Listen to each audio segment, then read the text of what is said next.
Evolution is a term to define only one organism, and that's the self. The self is the universe, the self is the Alpha and Omega, God and infinity. And that's the only thing that evolves, because we are all part of the self. Nothing goes through an evolutionary process alone, or without direct benefit to the whole. So when you begin to think that there's this controlling elite, this controlling hand behind the curtains leading the planet to destruction, when you think the end is near, the apocalypse, Armageddon, and when you think we as a species are doomed, it is not they, it is you that brought this about. And for a very good reason.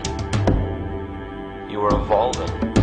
Stop blaming everybody and everything else. Quit panicking about global tyranny and natural disaster and pay attention. Because the world is telling you something, is telling you exactly what is wrong with you and how to fix it.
The Earth is believed to have formed 4.6 billion years ago.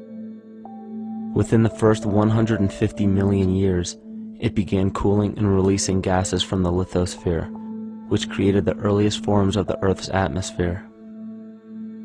Prior to the creation of this atmosphere, the sun's ultraviolet radiation made for uninhabitable conditions.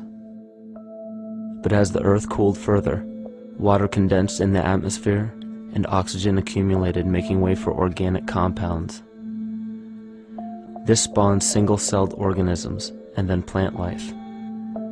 And down through time, the evolutionary chain continued.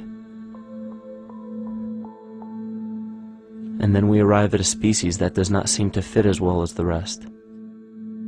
Homo sapiens' gestation period of 9 months mimics the 3.8 billion year evolution of all life on Earth. The human embryo repeats the evolution of all species.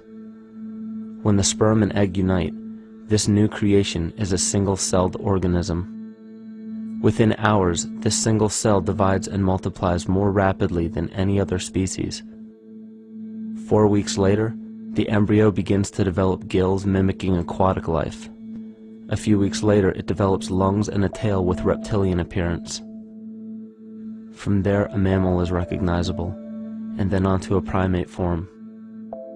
It then sheds its laguna, which is the embryonic fur, and at last shows the characteristics of a human child. The human body is a community of approximately 50 trillion cells. Everything the body does, the cell does as well. Cells have respiratory and excretory systems. They feed, feel, think, and communicate with other cells. Trillions of cells make up a single organism called the human body, and billions of human bodies help make up the organism we call Earth. The Earth has more similarities with the human anatomy than you may think. Earth has its own electromagnetic generation, just like the human body. Research has found that a direct current of electricity flows through perineural cells found around every nerve in the body. These pathways are called energy meridians and have been used in the practice of acupuncture for at least 2,000 years. Dating even farther back is the notion of dragon paths or ley lines in which many megalithic structures and stone monuments were erected, marking the energy meridians of the Earth. These energy meridians are generated by the resonant frequencies of the Earth, called the Schumann waves.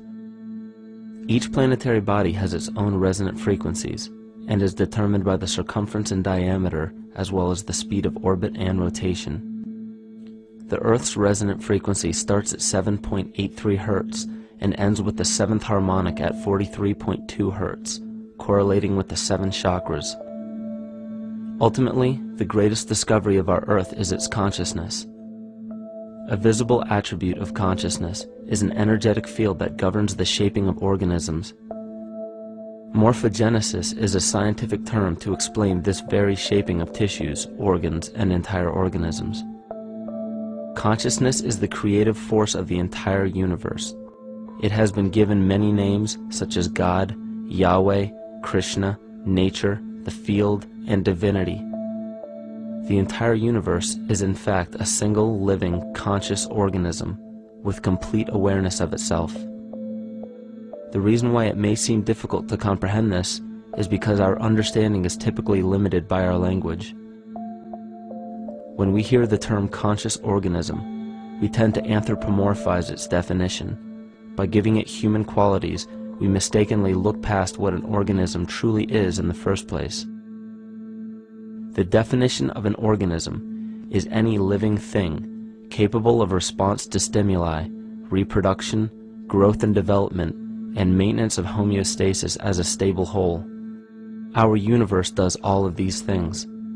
The consciousness of our universe is responsible for the form and purpose that all matter assumes.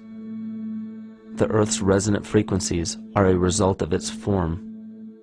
These frequencies are responsible for biological rhythms, such as menstrual and circadian cycles, as well as behavioral and emotional patterns. The frequencies are then picked up by the flora and fauna, which are biological instruments that respond to the wave patterns. The wave patterns resonate in the cranial structure of our head and converge in the center of our brain, which is where we find the pineal gland. The pineal gland is believed in many cultures to be the spiritual third eye responsible for intuition. Descartes called it the seat of the soul where mind and body meet. Each individual cell in our body receives an electromagnetic impulse from our central nervous system. They receive the very same impulse that was disseminated to every biological instrument from the earth. An explanation of our conscious universe has been attempted by religion, science, and philosophy. The neglect of biological nature from any organism causes illness. A divorce from nature, exile from Eden, confounding of tongues, they are all symptoms not of a biblical God or deity, but the true self. The greatest and only threat to ourselves is a loss of self, the death of our divinity. As we barrel through history with oceans of information, yet barely a drop of wisdom, we have to understand how we lost ourself.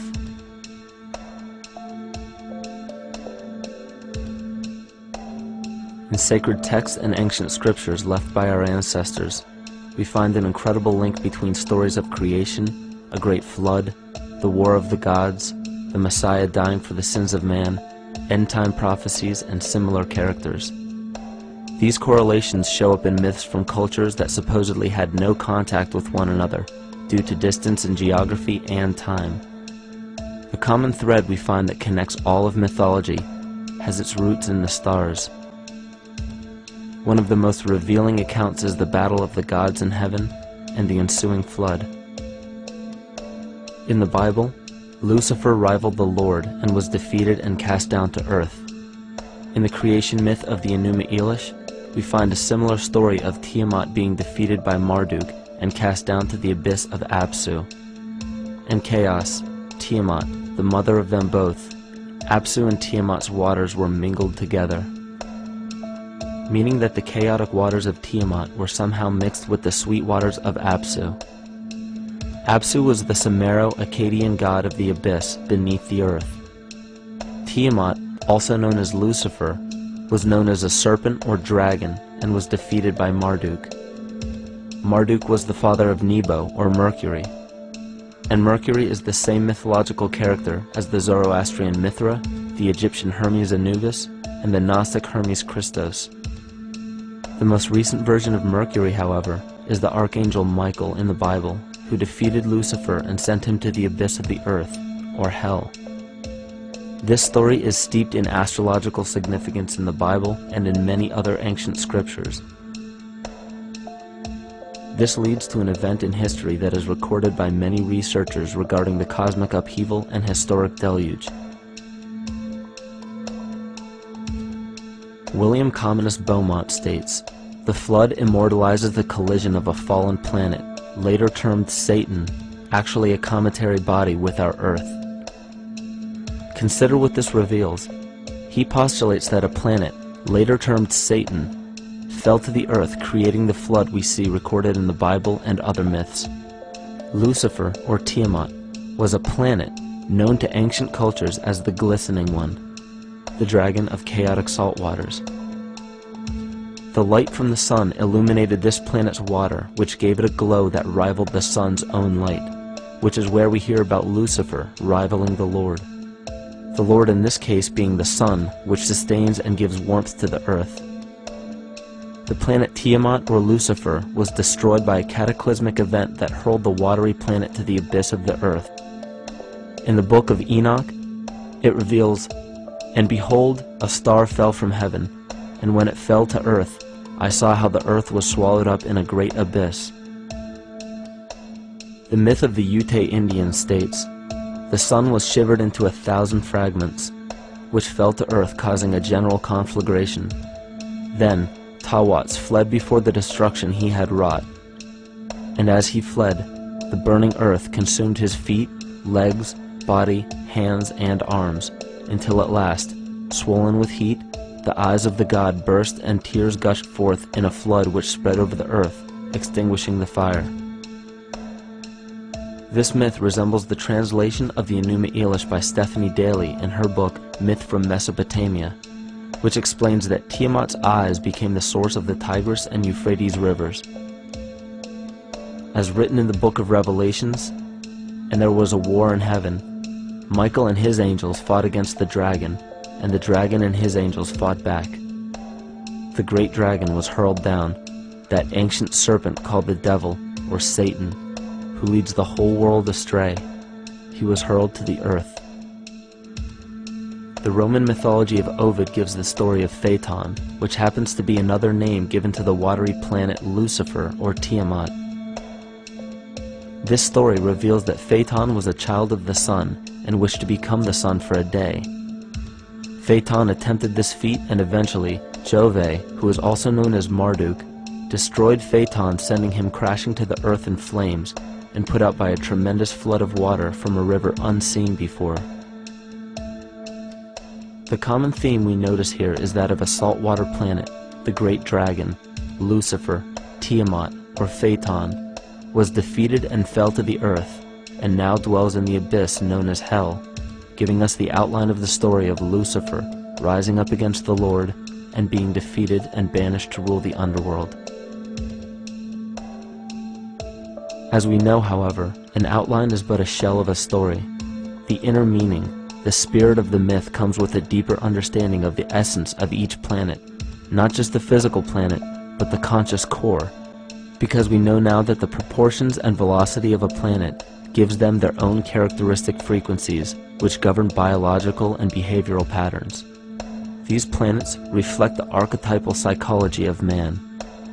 In ancient times, probably the most important field of research was the study of the heavens.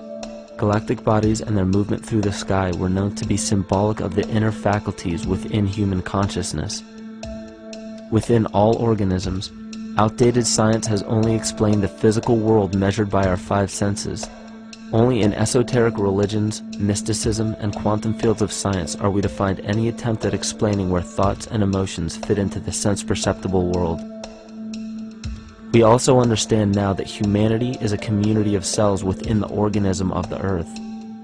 The Earth, therefore, is a higher organism that shapes our form and function. This higher organism and all other planetary bodies are governed by consciousness, just as we individual humans are. Therefore, the Newtonian belief that galactic bodies are nothing more than lifeless forms floating in space is tantamount to claiming that we humans are nothing more than a composite of elements in motion. We know that this is untrue because we feel, we think, and furthermore we see the result of our consciousness creating what we call life. Plato wrote, "This world is indeed a living being, endowed with a soul and intelligence, a single visible living entity containing all other living entities, which by their nature are all related." Furthermore, the cosmos is a single living creature which contains all living creatures within it. And in an article out of the Sufi journal, the author writes, "The world is a living spiritual being." This was understood by the ancient philosophers and the alchemists who referred to the spiritual essence of the world as the anima mundi, the soul of the world.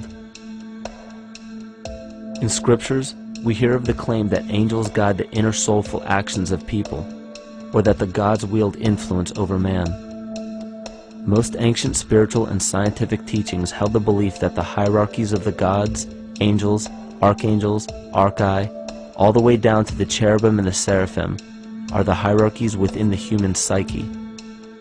In this way, we must understand that when the whole of ancient myths and sacred scriptures speak of spiritual influence from a higher being, they were speaking of archetypal forces that are inherent within us, not an influence from an external source. This is where we begin to see the relevance of astrology as an ancient form of science that resurfaced in the 19th and 20th centuries under the name of psychology. Friedrich Nietzsche even stated, "As long as you still experience the stars as something above you, you still lack a viewpoint of knowledge." This is astropsychology and maps the inner faculties of the psyche. In pre-Christian times, there were schools known today as the mystery schools or the mystery religions. The messages encoded in the scriptures and ancient archaeology came from adepts of spiritual science. The intent was to teach the initiates the deeper meaning of these myths. What became later termed as Lucifer, Satan, or the devil was representative of the ego which rivals the Lord, the representative of the self. The true self is the epicenter of a person's entire being. It is the total sum of everything that we are. The false ego, on the other hand, is the idea and concept we create about ourselves in the course of our lives, which typically excludes any qualities we don't wish to accept about ourselves. However, humanity has been endowed with the freedom to choose either to obey the true self or to give in to the temptation of the vanity and materialism of the false ego. This is the most notable trait that separates man from animal: our freedom of choice, the choice to follow our concepts and ideals or our natural impulses, the choice to sustain nature or to destroy it. This freedom of choice weighs on the fate of the entire organism that we call humanity. Cancer begins with a group of cells within a community that fail to communicate with the conscious signal of the organism. Those cells begin to grow out of control and spread to other areas of the organism. This very disease is evident in our world today. The cancer upon our earth is the domination of our false ego and our divorce from nature. Collectively, among every human, vanity leads to segregation and competition. Competition leads to fear and greed. Greed leads to deceit and immorality. And immorality is the breeding ground for illness, waging war on our earth. Every act of hatred and destructiveness in our world begins with self-hate and self-destructiveness. And it all begins with a breakdown in communication.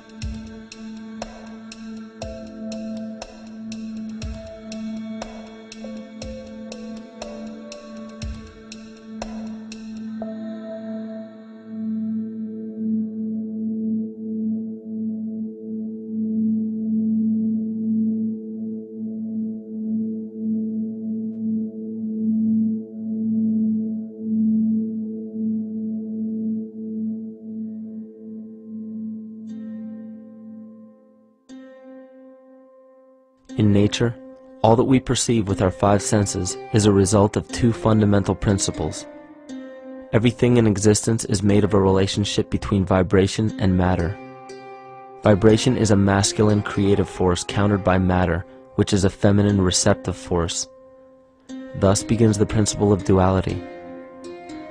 We see this duality in ancient myths and philosophies, yet only those philosophies and scriptures that were perverted and raped of the original meaning gave the impression that one polarity was good while the other was evil. The original sages, adepts, and shamans taught that both are necessary, and one would not exist without the other. These two important principles come together to form all things in the universe. This is KYMATICA. Even language, logos, the communication of any and all things in nature, depends upon this principle. Pete Peterson, in his works Cymatics, the Science of the Future, stated that nature shows examples of KYMATICA in everything. This phenomena is found to be one of the prime forces that moves biological evolution along its path. Dan Winter reproduced an experiment to prove that the ancient languages of Hebrew and Sanskrit, when spoken, create a vibratory frequency that moved matter into sacred geometrical patterns. Upon further investigation, Hebrew, Sanskrit, Aramaic, Arabic, and other elder dialects have older roots in a parent language of Gaelic and quite possibly an even earlier origin. In Swami Murugesu's The Science of Mantra, he claimed that when a person chanted specific words in Sanskrit while filming a burning candle, the intensity as well as the color of the flame would change due to the frequency that the word would emit. This same science has been shown to lower and raise blood pressure. And in his own words, certain sounds can affect their circulation and nervous system. Whatever change such vibrations cause extends to the mind of a person and also to the surrounding atmosphere, causing warmth or coolness. All this can be known by study and shown by practice. This rediscovered knowledge of the science of sound shows that sound is something more than mere vibratory signals. Not only does sound interact with life, but it sustains and develops it. It acts as a conduit of conscious intent between people, societies, and entire civilizations. Yet the psychic illness we endure due to the domination of our false ego is reflected in the collective. Our psychological schism has shut us off from communicating correctly with our inner self, which is exactly how cancer cells within the body operate. In the collective, we have created a language barrier between humanity and the rest of nature, acting as a global cancer. Recorded in history, the efficacy of the ancient languages has been severely uprooted. The alphanumeric translation from Hebrew to English shows a complete reversal of the two languages, giving the cymatic effect unnatural results. Dr. Leonard Horowitz stated in his work on DNA, 1/3 of the sensory motor cortex of the brain is devoted to the tongue, oral cavity, the lips, and speech. In other words, oral frequency emissions spoken or sung exert powerful control over life, vibrating genes that influence total well-being and even evolution of the species. A degradation of language in this case is shown to affect biology. If something as basic and important as language can be degraded and devalued to such a degree, yet never questioned, what else might we be missing?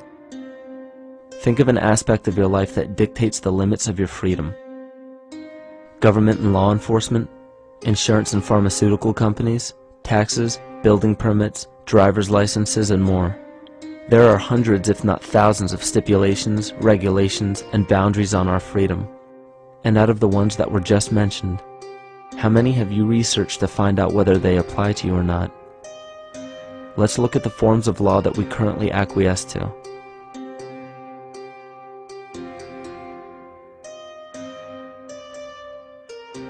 A common misconception among people is that any rule or regulation that governs them falls under one category: law. But there are many other forms of law that people abide by without realizing that they simply do not apply to them. Another misconception is that a nation's constitution gives us our rights. A constitution does nothing more than list the rights that we already have. We are born with inalienable rights, endowed to us by our Creator. They are not given to us, and they cannot be given away. The most a person can do with a right is choose whether to exercise it or not. Maritime admiralty law is what's known as the law of the water. It is superseded by civil law and only applies to those who willingly contract themselves into it. The definition of admiralty law is a body of private international law governing the relationships between private entities which operate vessels on the oceans. Let's look at how and why a form of law that is fashioned to govern corporations, businesses, and vessels has imposed its rule over natural human beings. This is all done through a form of word magic. A simple perversion of language has made it possible to convince people around the world that these alternative laws apply to them. One of the predominant beliefs in modern culture is that licenses, permits, registrations, and other forms of documentation are required to operate motor vehicles, use public roads, build structures and establishments, engage in free enterprise, and much more. Sadly, these beliefs are based on little to no investigation whatsoever, and are false. This belief structure is perpetuated by maritime admiralty law. This form of law was originally created to govern ships docking in foreign nations for the import or export of products and resources. It deals with banking and merchant affairs, not civil affairs. When a product is taken off of a ship and brought into a foreign land, that nation takes custody of the resource and accounts for it with a certificate. That certificate marks the birth date of that product in the custody of the respective nation. Think of why it is supposedly required to have a certificate of live birth in the first place. The Barron's Dictionary of Banking Terms defines a certificate as a paper establishing an ownership claim. So right there, we notice that everyone with a birth certificate is defined as being owned. People are used as collateral with other nations because the U.S. is bankrupt. The United States declared bankruptcy on March 9th of 1933. At this point, the U.S. began taking out loans from a private, non-government affiliated corporation called the Federal Reserve. With no money to pay back the loans, the United States began using the citizens as collateral. All birth and marriage certificates are literally warehouse receipts. Just look at the similarities of warehouse receipts and birth certificates. Both document the date of issue, a serial number, registration number or receipt number, a description of the product, and an authorized informant to notify the appropriate government agency. With all of this information being readily available, the majority of people are unaware of their involvement with maritime admiralty law. This is possible through the manipulation of language. This admiralty law changed the meaning of the word person from a natural living person to a corporation. Driver's licenses, vehicle registrations, auto insurance forms, building permits, gun permits, work permits, tax filing documents, birth and death certificates, traffic citations, and many other forms of documentation that were once believed to be absolutely necessary only apply to persons or corporations. Upon signing such a legal document, you are indirectly waiving your rights under the Constitution and lowering your status to that of a corporation that is created with the same exact name as you. The only way to reconcile your true name from the name of the corporation is to take notice that the corporation has its name in all capital letters. This is known as capitis diminutia maxima. You may take notice that your driver's license, birth certificate, social security card, insurance cards, and more use all capital letters to legally represent the corporation with your name, not you. The corporation is known as an artificial person, whereas you, the human being, are known as a natural person. This deception goes even deeper when it comes to the courts that we attend. When showing up to court, you will notice that there are seats for witnesses behind a wooden fence or barrier. The defendant must cross through the entrance to the other side of the barrier where the plaintiff and judge sit. This act symbolizes the boarding of a ship. At this time, business can be conducted in maritime admiralty law. The judge, acting as captain or banker, is responsible for settling the balance between the two sides. This is why there is always a monetary value involved in any court case. The captain is simply dealing with banking and merchant disputes. Once the balance is paid, the case is closed. To turn the court case away from admiralty law where your rights are not protected, you must avoid agreeing to represent the artificial person. This is done by stating that you are the natural person. You don't have a first or last name because those imply corporate title. In a court case, you may state that the court takes judicial notice of your honor's oath of office. Every judge must take an oath of office to practice law, yet you must make it clear to the court and the jury that the judge is acting as judge and not banker. Remember that you are a natural human being of the earth. You are not governed by anything but your own consciousness. Laws are created within a society. The society that created the laws we see being enforced today is called the Law Society. Yet the most beautiful part of this entire deception is the fact that we are not part of the Law Society, so their laws do not apply to us. Judges, lawyers, and law enforcement officers, they're all part of a society. Within that society, they've created their own language that's deceptively similar to English. They have these little things called statutes, acts, and regulations that seem like laws, but they really only apply to those within their society. So that basically means all the traffic violations, minimum age requirements, and everything except for damage to another person or their property doesn't really apply to the natural person. Laws only apply to those within the Law Society. The game being played is an illusion. You can simply choose to open your eyes and reclaim the freedom that you were born with, bound by nothing but the limits of your imagination. These are just a few examples of assuring that your rights are being protected. By far, the most important line of defense against this deception is to be aware of the perversion of language, and be absolutely aware of how you form your beliefs and concepts.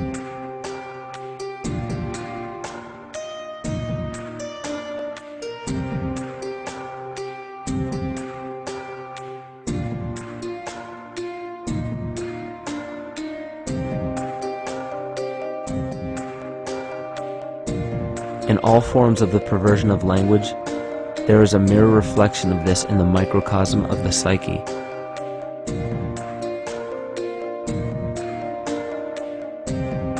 And the problem I see with humanity today is we don't truly know ourselves anymore. We have the 9-to-5 job, we have the house, the children, the bills, the television, the hobbies, and the errands that we run every single day, and we eventually begin to believe that this is who we are. But who are we beneath the job title, beneath the status of mother or father, theist or atheist, Republican or Democrat, black or white, man or woman? Who are we?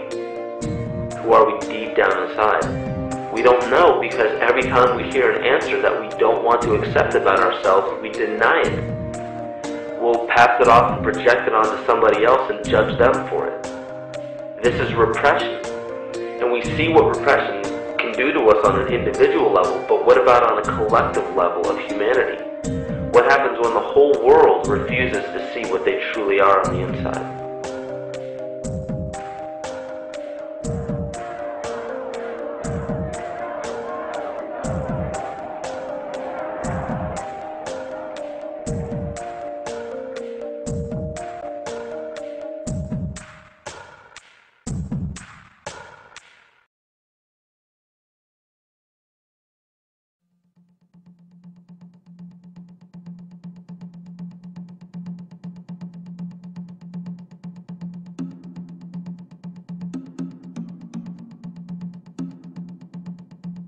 Carl Jung discovered that there is a collective unconscious connected to all humans, meaning that the whole of humanity shares a single mind with one another. This is evident in the world through accounts of shared mythology and symbols, the study of morphic fields, and with the science of kinesiology.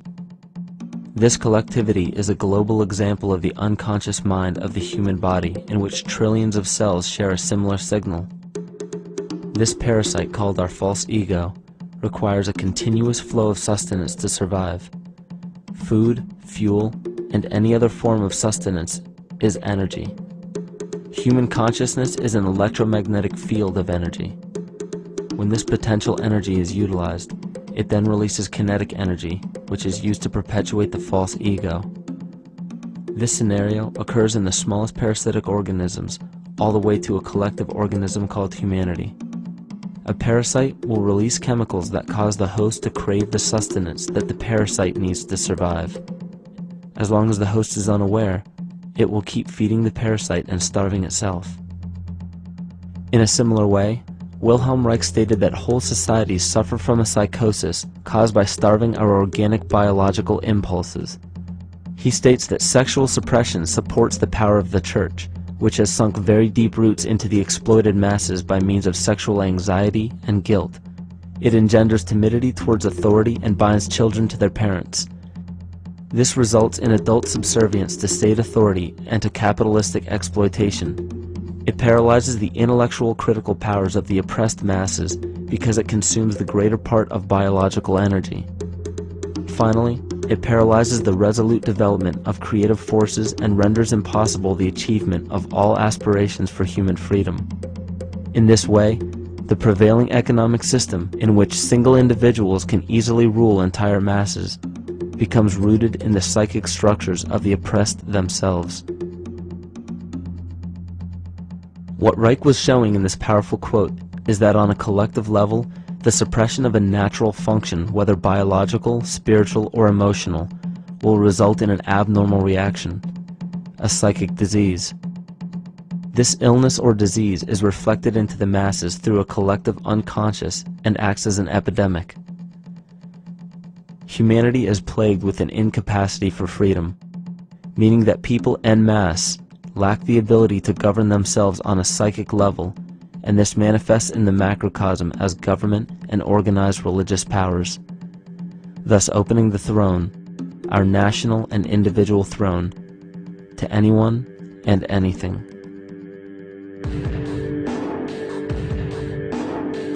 Enter the infamous rulers of the earth, the patriarchs of civilization, political, social, economic, and spiritual dictatorship, psychic tyranny. This simple illness within our psyche, this lack of responsibility and neglect of basic human freedom, has made way for every tyrant that has ever held rule over people on this planet.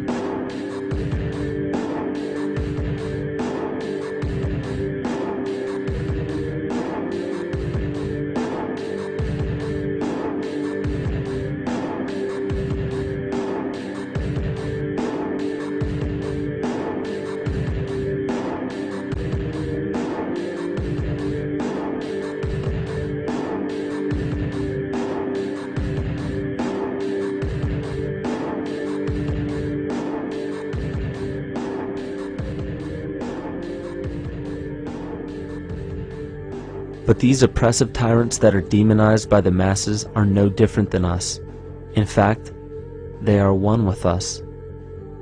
In the book The Prophet by Khalil Gibran, he poetically states, "I say, as the holy and the righteous cannot rise beyond the highest which is in each of you, so the wicked and the weak cannot fall lower than the lowest which is in you also."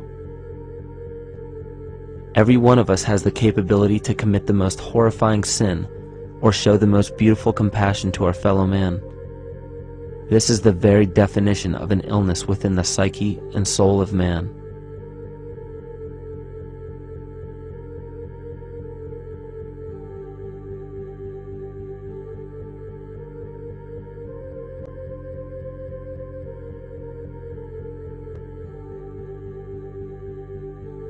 Think of any position of power that you believe to be above you. Royal families, government leaders, the United Nations, financial organizations, corporate monopolies, and media juggernauts. These are all facets of our false ego. They are the physical advent of our own sickness. They require our conscious participation, our conscious energy to survive. Because without our cooperation, without supplying them with the sustenance of complicity, they starve. Their very nature depends on our desire to be ruled, and a typical symptom of the illness among humanity today is our continuous denial of our illness. Repression. We consistently repress those qualities we choose not to accept about ourselves. This is why it is so difficult to see the false ego and its multiple manifestations for what they truly are.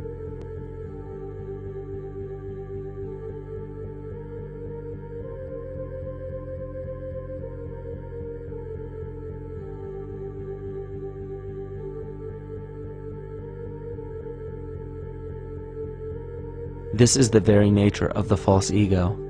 It acts as a red herring to distract us from the freedom we truly have. For this psychic parasite to survive, it must supply us with a chemical that will cause us to remain dependent upon it. In this case, the sustenance is our conscious energy. And in order for us to feed it to the parasite, the chemical of fear causes humanity to crave protection and defense.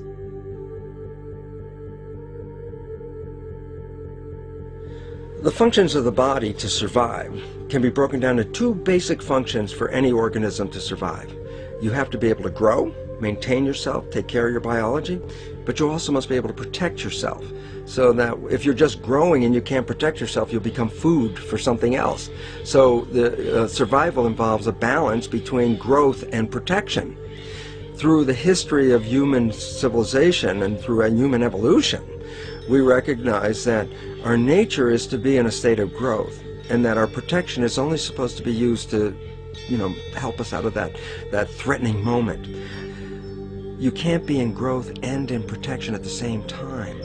So the significance is, when we see a need of protection, the stress hormones in the body shut off the blood vessels in our viscera or gut, which is the part of the body for growth. Well, the issue is, if you took the blood from the viscera and moved it out to the arms, then you left no blood in the viscera. That means no growth. But you're ready to fight.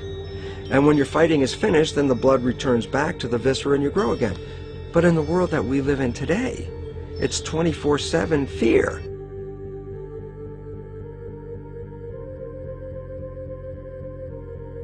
So we have a continuous dripping of that stress hormone into the body. It's just dripping all the time, getting us ready to run or fight or flight at any moment at the drop of a hat. We're ready to go because we're on guard. Well, the problem is, what does that mean about your allocation of energy? And it says, we're spending most of our energy in protection. You cannot survive if you're in protection all the time.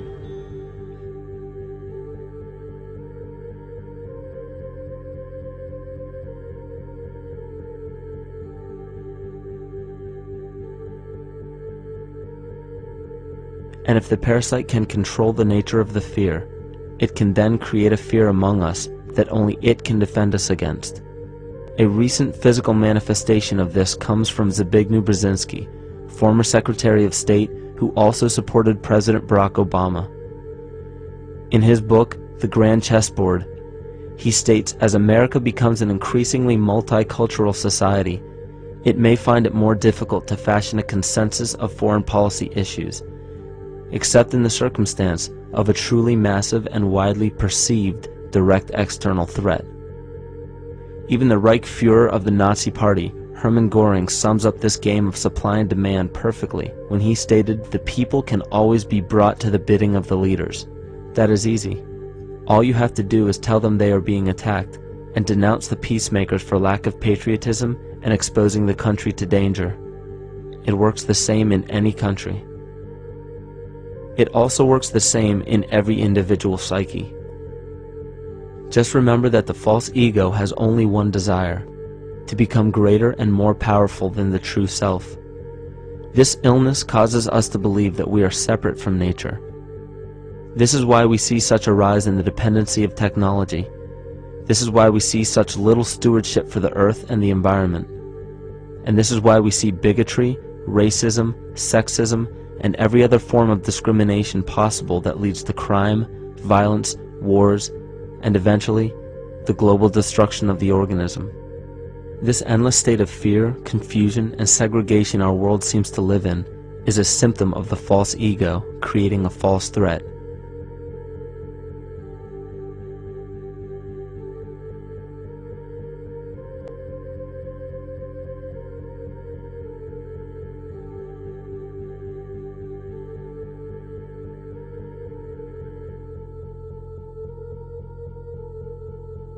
many of the United States presidents have blood relations with each other. The Bush lineage has blood ties to a great number of former presidents. George Washington, Millard Fillmore, Franklin Pierce, Abraham Lincoln, Ulysses Grant, Rutherford Hayes, James Garfield, Grover Cleveland, Teddy Roosevelt, William Taft, Calvin Coolidge, Herbert Hoover, Franklin Roosevelt, Richard Nixon, and Gerald Ford. Michael Tessarion points out in his work that Bush is closely related to every European monarch on and off the throne, and has kinship with every member of Britain's royal family. Bush's family tree can be documented as far back as the early 15th century. He has a direct descent from Henry III and from Henry VIII's sister Mary Tudor. He is also descended from Charles II of England. And we also find that George W. Bush is a direct descendant of Godfrey the Bullion. Godfrey was the first king of Jerusalem after he recaptured it from the Saracens, which was the name for the Islamic faith during the Middle Ages. It is interesting to note that the current occupation of the United States in the Middle East was re-established by the same family, George Bush Sr. in 1991, and again by George Bush Jr. in 2003. George Bush Jr. is then found to be a cousin to both opposing candidates of his 2 terms in office, Al Gore and John Kerry. Democratic President Barack Obama also has blood ties with George W. Bush, as well as Gerald Ford, Lyndon Johnson, Harry Truman, James Madison, and the British Prime Minister Sir Winston Churchill. On the opposing side of the 2008 presidential ballot, John McCain is descended from Robert the Bruce, King William I of Scotland, and also Godfrey the Bullion. Probably one of the most interesting facets of the bloodline relations is the fact that the whole British royal family has descent from the Muslim prophet Muhammad through the Arab kings of Seville. This bloodline was passed through the kings of Portugal, Castile, and eventually down to King Edward IV. This is a very, very different story from what you hear the media pumping out every day, being this idea of lineal superiority. It's completely debunked according to the foremost authority of aristocratic lineage, Burke's Peerage. And this just goes to show that there's the true story, and then there's the manufactured illusion, the front that's given to the public.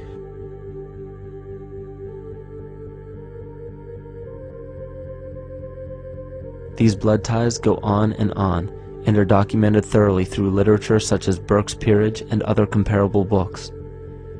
The point of all of this is that we find not just the same people, but the same intent within the people who have held high positions of monarchy, dynasty, aristocracy, and democracy in the past and present, and they are all related by a physical and symbolic link. This bloodline carries the symbol of our illness.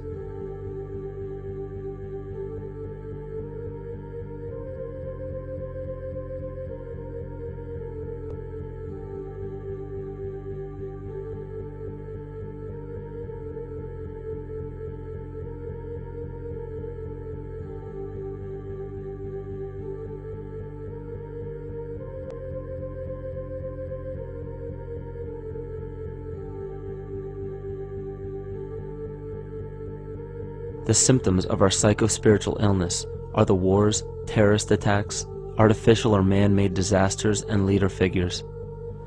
As long as the people remain oblivious to their inner drives and inner nature, they will always fail to recognize why these events take place and why these figures rise to such powerful positions. The reason why we have failed for thousands of years to conquer these archetypal rulers permanently is because for thousands of years we have been fighting the symptoms of an illness and not the root cause. For every corrupt government that falls at the hands of a revolutionary, oppressed people, 2 more will rise in its place every time, because the root cause of a corrupt government does not exist in the individual leading that government.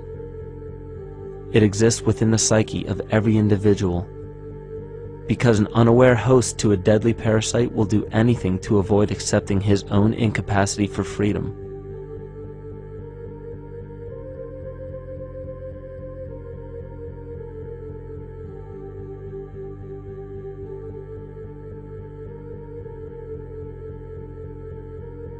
We are so bereft of sanity in this world, that those few who simply stop projecting onto others and begin facing their own demons are seen as neurotic. An article written in the 1950s states that studies showed that individuals who had been isolated from their familiar social and cultural environment became neurotic. This shows that when those individuals had no object to identify their darker emotions with, they began to see these things in themselves, that which they refused to recognize before, and were unaware of why they appeared and how to cope. Facing our true inner self is virtually unknown in our world today. This is why no matter how many civilizations rise and fall, it is our collective consciousness that creates our governing apparatus, not individual people.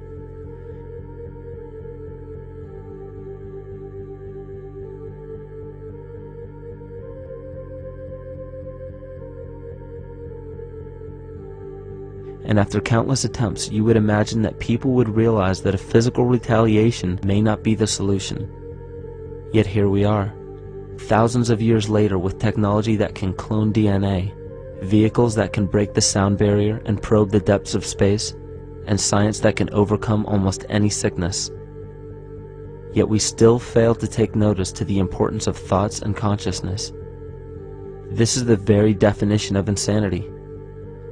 And every single one of us is responsible for this psychic epidemic, because we're killing the messenger and paying no attention to the message.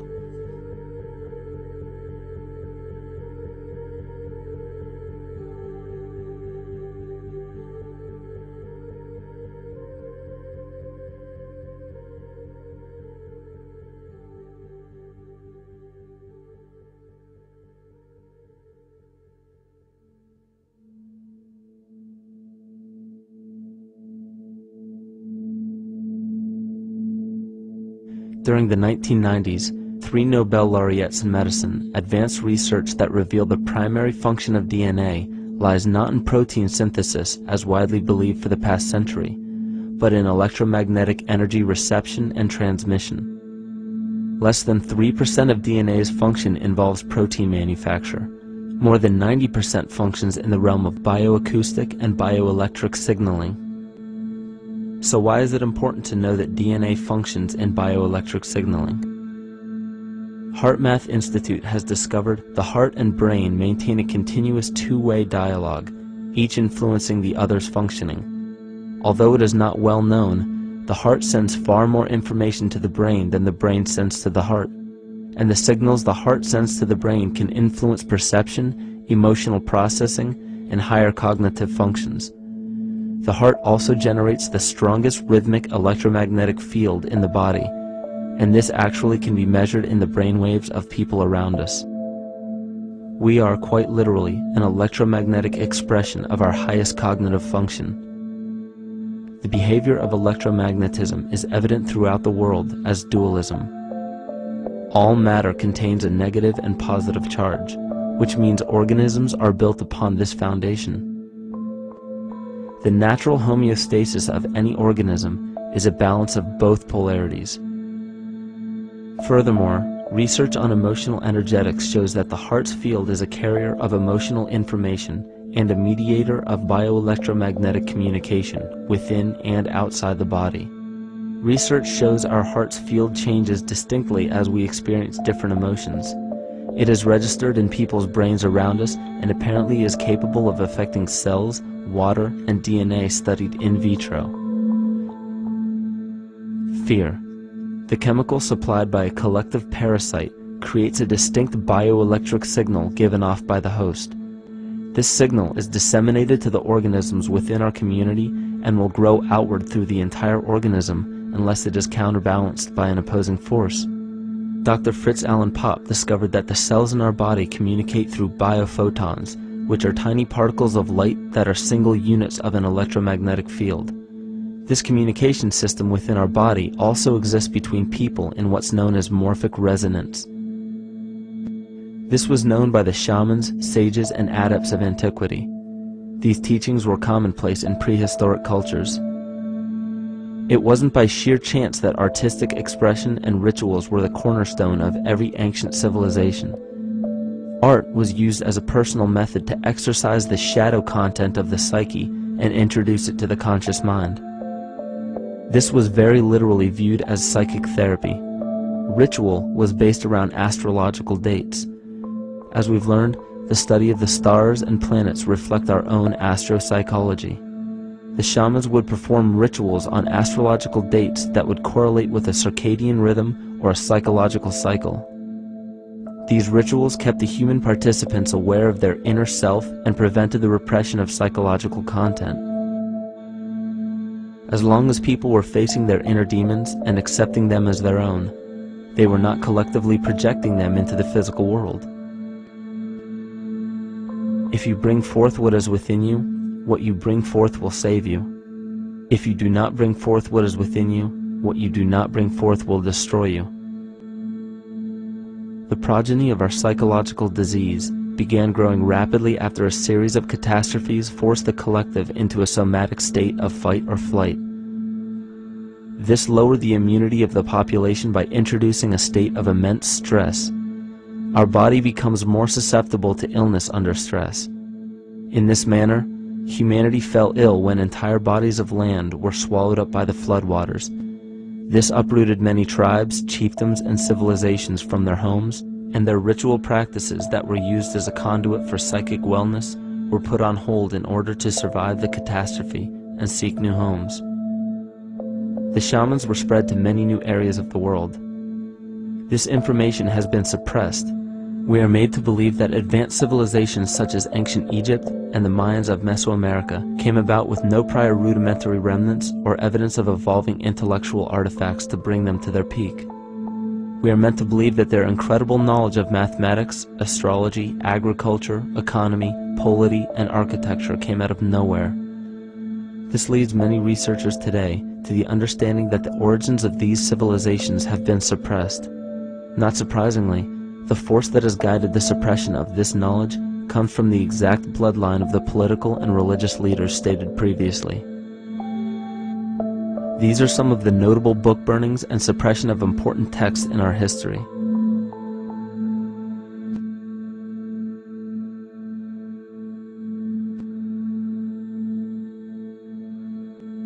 Yet after all of this suppression, there are still remnants of the dispersion of elder civilizations in nearly every country. There is tremendous evidence of ancient cultures visiting North America long before the conventional belief of European colonization. Barry Fell states in his book America BC, there are ancient inscriptions now being reported from nearly all parts of the United States, Canada, and Latin America, written in various European and Mediterranean languages in alphabets that date from 2,500 years ago. William Commonus Beaumont wrote, "The Toltec and Maya civilizations never originated on American soil, but appeared there full-blown, with a well-defined art and system of hieroglyphic writing which possesses affinities with Egyptian." It is found that there are thousands of prehistoric sites across New England and several other northern states showing inscriptions, carvings, and mounds created by Druidic mariners as far back as 800 BC. To suppress this information further, it was not only imperative for the bloodline to burn the documented texts containing true historical information, but to wipe out the cultures that derived from these ancient shamans. The most devastating genocide ever endured was and still is the annihilation of shamanic tribes. We've lost our traditional roots and don't know about ritual. The dragon dances and the ghost dances of the Native American Indians, what do you think that was all about? All the shamans of the world, when they do their rituals, they're doing that. Their work, harmonically through dances, is to strengthen the immune system of the earth. You know, but they've been all murdered. So that was why in the 17th century, exactly the same period I'm talking about, there was an all-out agenda that when you come across indigenous people, you annihilate them. Columbus was sent on his expedition along with agents of the crown to disrupt the lives of the natives and seize mineral resources. He visited every island in the Caribbean, depleting the gold and taking as many slaves of the native Taino tribe as possible. 5 million natives were murdered within 3 years, according to Leah Trabeck. Within 15 years, the Arawak tribe of 250,000 was completely wiped out. The population of the United States prior to European contact was greater than 12 million. 4 centuries later, the count was reduced by 95% to 237,000. From 1494 to 1508, over 3 million people had perished from war, slavery, and the mines. Who in future generations will believe this? I myself, writing this as a knowledgeable eyewitness, can hardly believe it. My eyes have seen these acts so foreign to human nature, and now I tremble as I write. Another agent of the false ego bloodline was Hernando Cortez, who decimated the Aztec tribe and plundered their mineral resources. This again was the case through Cortez's second cousin, Francisco Pizarro, who conquered the Incan Empire in Peru. These atrocities are seen throughout Africa, New Zealand, New Guinea, East Timor, and are still seen today in Canada. This was a deliberate attempt to bury any surviving remnants of the ancient world and our true history. It is a naive mistake, however, to categorize and blame everything and everyone involved with politics or religion for this suppression of knowledge. It is only natural for people to crave spiritual understanding when there are so many manufactured missing links and perversions in the spiritual text today. And due to this void of spiritual wisdom, honest and moral people who are simply trying to understand their place in this world become the prime consumer market for those who wish to exploit this vulnerability. The ego is something that is it's insecure. It's something that is in need of control. The ego actually is an inferior thing, but it's trying to act like it is something that is superior. Hence this schism occurs between the ego and between the unconscious or the self. There's a kind of a messiah complex at work here as well, I feel, that we project the savior type ideal on someone, and we expect them to save us, and we're not willing ourselves to kind of deal with this and get to the root of why we perhaps feel insecure, or why we feel we don't have enough power to run our own lives, basically. If we look at the New Age movement, for instance, which is another kind of trap in all of this, where people might end up, actually, they're looking for something so bad that they're taking all these things that are handed to us or to them, but it's not really based on any real understanding. It's still kind of coming from a religious type of perspective. People are genuinely seeking something new. They're genuinely seeking a new type of spirituality, or to better themselves, or to change something, but this is being hijacked. And what they actually do is that they lead you into another type of group mentality or New Age religion, whatever it is, and people still are not able to kind of really break free from that and follow their own journey or their own path, which I think is very important in all of this.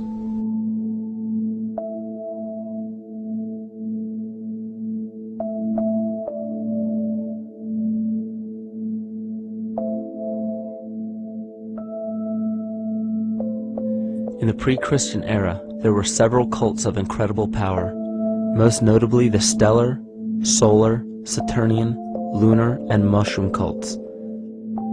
It is simple to see that worshippers of the lunar goddess comprised of the lunar cult. The worship of sun gods were indicative of the solar cults.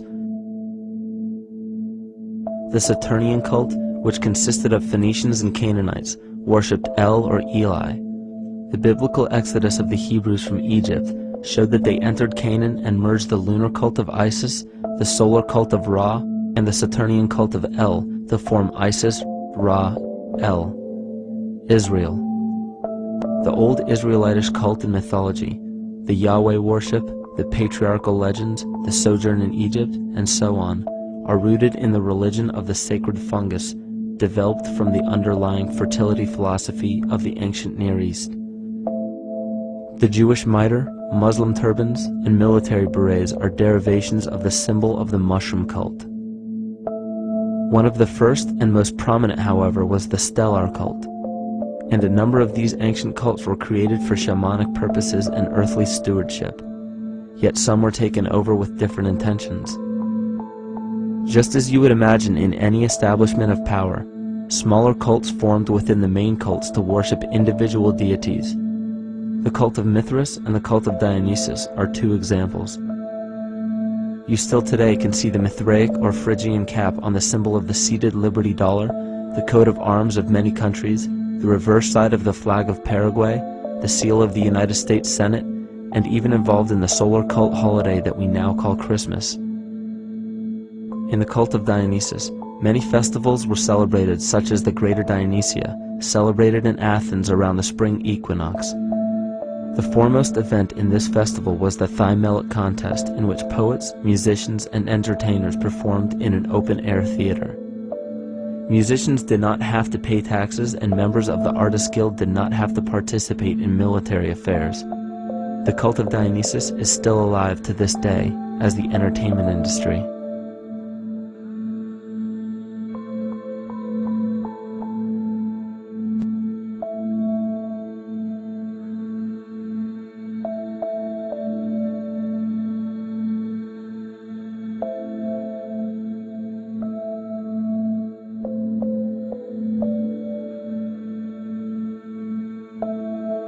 These cults still exist in many important positions of power throughout the entire civilized world.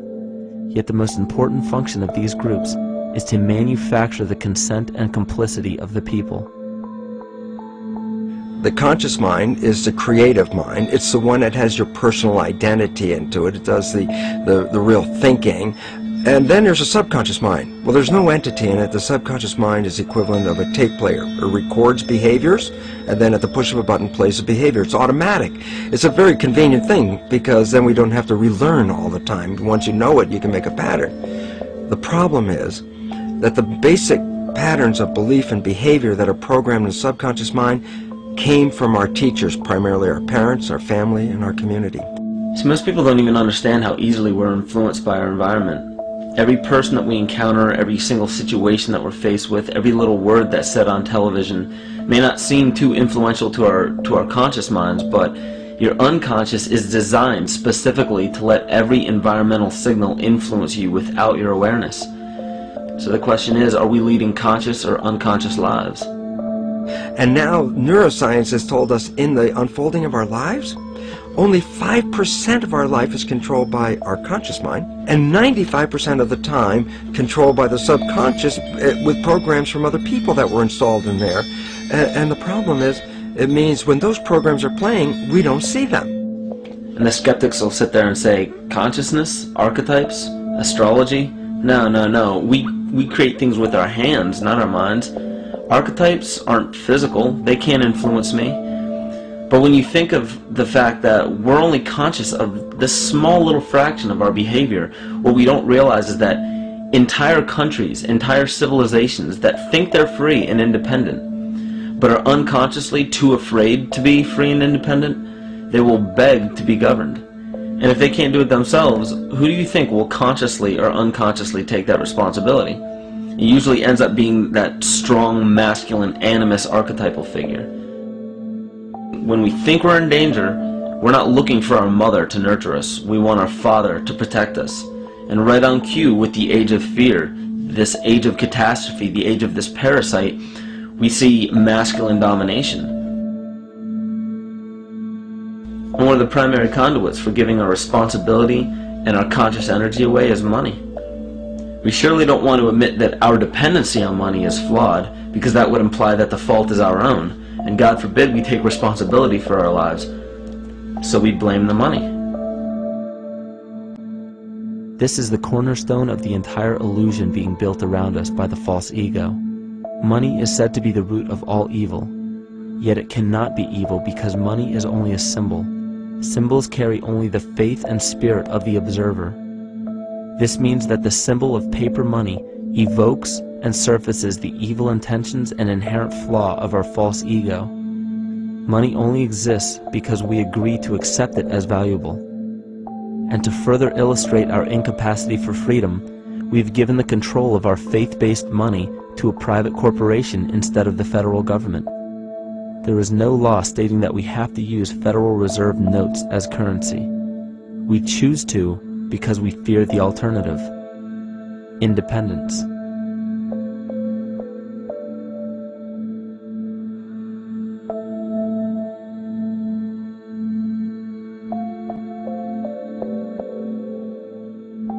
But it's not even really about money, it's about energy, because money is simply this material thing that allows billions of people to crave just one thing and put their energy into the same thing. It's not the plasma TV or the house or the lifestyle or the job or the significant other or the status that we're really after, because we know that we're empty. These people feel sadness and loneliness and void just like anybody else, and they either want to fill that void with materialism because they think that that'll make them feel better, or they want to sedate the void feeling with material possessions. So it all comes back to this feeling of having to put our dependency into an external source, something that we have absolutely no control over. What we're seeing right now is with all the competition of each other destroying each other, wars, competing for material existence, raping the planet and tearing it apart to get some pieces of it to hold in your hands and say you won the game. Every one of those moves is destructive not just of the planet but of human civilization, because human civilization will thrive with cooperation and will die with competition. And if you operate from these truths, then you end up with the extinction that lies before us. You see, we all have demons, so to speak. We all have inner demons in our lives, but we expect to see devilish monsters or dark apparitions when you think of a demon, kind of like what you'd see in the cinema. But our demons are really the people in our everyday lives, the people that we argue with, the people that we envy or hate, the ones we physically or emotionally harm in some way, shape, or form. And it's not because we envy or hate qualities in these specific people as much as we hate the fact that they remind us of ourselves. They reflect qualities about ourselves that we wish we had more of, or that we wish we didn't have at all.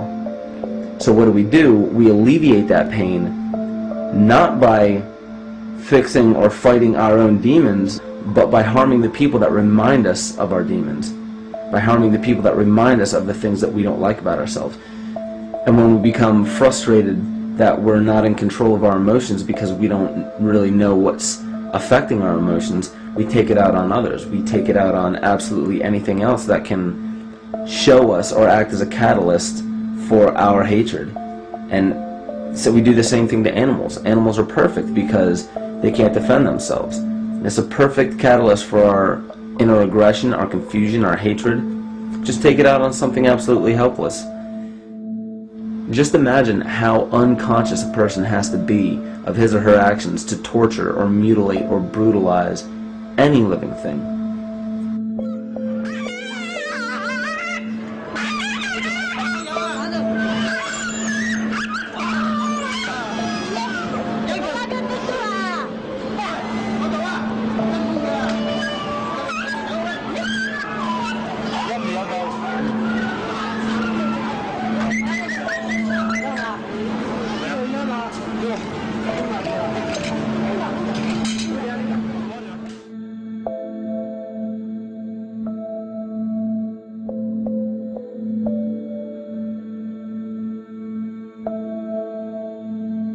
The goat's down, and he'll be here, and we can. Ouch! Ooh, he bit you. Look at his tail. Is it pounding with their kids, maybe? He's a big guy. That's a real. Think of the lack of compassion you must have towards life in general to be able to feel no semblance of sympathy towards entire populations, let alone just individuals or individual animals, entire populations of a species that are bred specifically for the purpose of commodity. But I'll tell you what's even more dangerous is not so much the people carrying out this cruelty, because that's already been established. That form of hatred and cruelty has already been established and it's already known. What I'm really worried about is the people who are against inhumanity, the people who are against animal cruelty and feel self-righteous enough to think that it's justified to inflict harm or even wish harm on these people. Because those are the people who take unconscious cruel behavior to a whole new level of conscious cruel behavior that's perfectly acceptable in their minds, because they feel that it's their job to bring other people to justice, like they're an authority figure of some sort. Those are the people who will have a much harder time figuring out why they harbor so much inner hatred and resentment. They don't seem to realize that it's just another form of the same exact hatred. So to keep from facing our inner demons consistently, what do? When we begin to realize, hey, wait a minute, maybe it's not alright to inflict harm on any other living thing, then the ego has to come up with a more esoteric form of cruelty to trick us into displaying the same form of self-hatred, the same indignant attitude, but just in another way and towards another group of people. But the emptiness will always find a way back in, and people will always start to feel restless again, no matter how many times they transfer blame to yet another person or yet another group. We need chaos in our lives. We crave destruction. We beg for catastrophe. Because if we don't have these things to act as a form of exorcism or a catalyst for us, we start to notice these things in ourselves, and that's what we don't want. You see, we can deal with wars. We can deal with terrorism. We can deal with stock market collapse and economic collapse. We can deal with these things. But once we start to notice this chaos within ourselves, that's what we're really afraid of. We'll take 1,000,000 September 11ths over one moment of true insight towards our self-hate.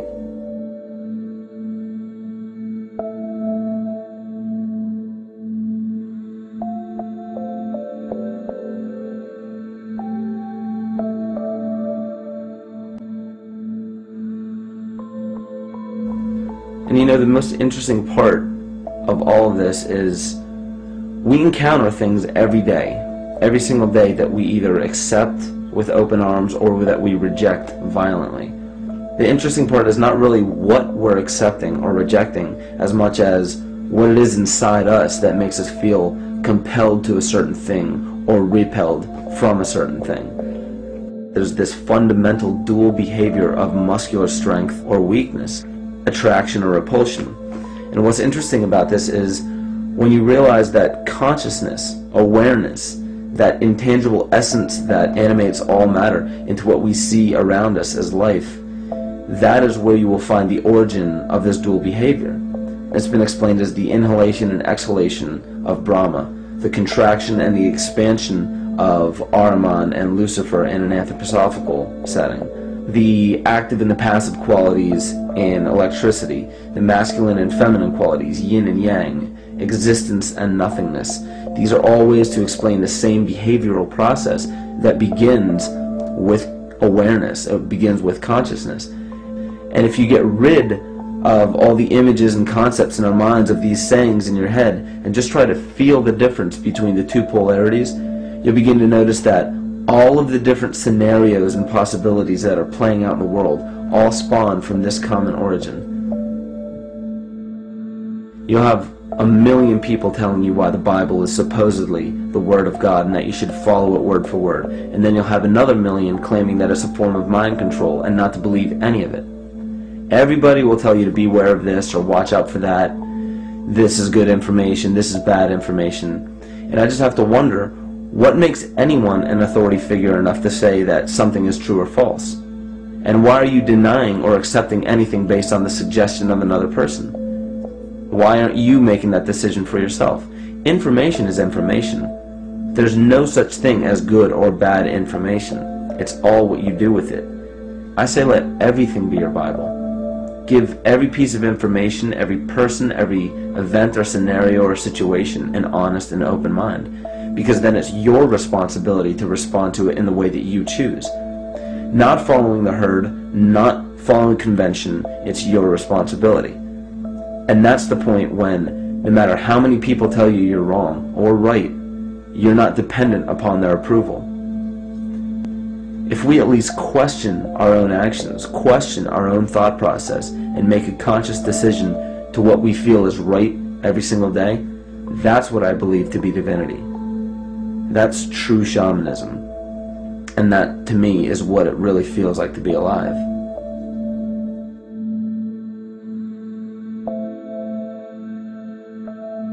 In this conscious, living universe, there are no laws of nature, just habits. There is nothing external to the universe to enforce a law upon it. The illusion of a fixed law of nature is only the result of there being no need for that habit to be broken. When habits need to be broken to ensure the survival of the organism, we see this event in nature and call it evolution. The collective mind shapes our evolution. And a great example of this is the experiment done by John Cairns in 1988. His team put lactose-intolerant cells in an environment with only lactose for food. Under a law of nature, every one of these lactose-intolerant cells would have died. But surprisingly, they all survived. Every one of them understood the problem that they were facing and replaced the defective lactase enzyme with a functioning one to utilize lactose for food. If a cell has the ability to decide how and when to evolve because it's facing extinction, then anything can.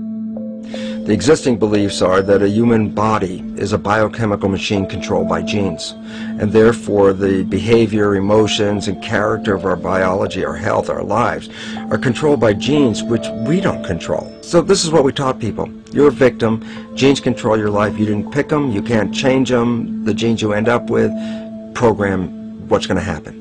My experiments on stem cells, which I started in 1967, I'd isolate one stem cell, put it in a petri dish, and then it would divide every 10 hours. So I took all the cells, split them up into 3 groups, and then just put them in 3 petri dishes. And then I changed the growth medium, the constituents of the environment, in each of the 3 dishes. In one dish, the cells form bone. The second dish, they form muscle. And a third dish, they form fat cells. What controlled the fate of a cell? And the first thing you have to say is, well, wait, they were all genetically identical when they were put in a dish. So obviously the genes didn't control it because they all had the same genes. What was different was the environment. And all of a sudden in my career it said, oh my gosh, here I am teaching genes control life, and the cells are telling me genes respond to life. And since you can control the response, you can control your life. It's how you read the environment, how your mind perceives the environment. And if you understand this, then you could lead yourself to the most wonderful expression on this planet, to be fully alive and fully healthy by just how you respond to the world.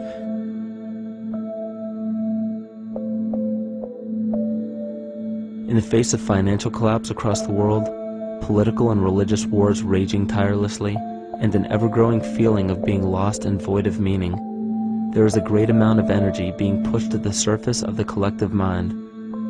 Evolution does not come about gradually. It happens in spurts and fits, and comes about due to a tremendous need for the organism to survive.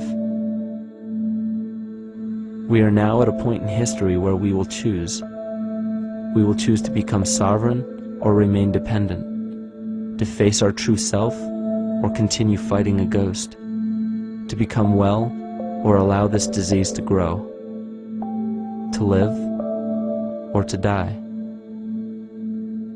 The choice is yours.